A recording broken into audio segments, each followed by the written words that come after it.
Why is Greenland called Greenland when it's covered with ice and snow?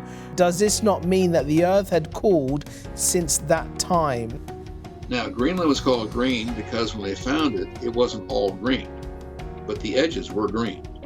So what happened was from about 850 to 1250, we have what's called the medieval warm period.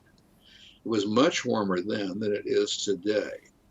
And the Danish Vikings who went to Greenland called it green, although I would have to admit, much of it was marketing. Lots of Greenland had ice, but the edges were much greener than today. And so for that reason, they were able to establish colonies there for roughly 400 years. But that's because they arrived at just the right time. It was I'll say a coincidence, maybe they were sent by God, but the coincidence was they arrived at the time that Greenland was heading into a very warm period in the past, much warmer than today.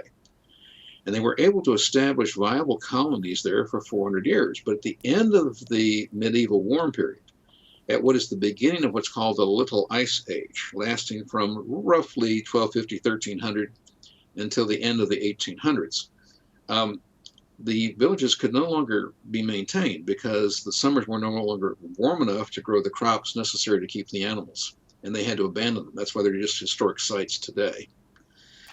So that was really good coincidence. But we have also, American scientists have drilled through the polar ice caps in Greenland, and underneath the ice we have found leaf litter and dead insects. So at one time prior in history, it was green. So that's where the name came from historically. That's what was being experienced at the time the name came into existence. But we do know that there was the Roman warm period. We know that there was the Minoan warm period. And if we go back to right after the flood, there was no ice in Greenland at that moment, but it would come along later during the ice age that followed the flood.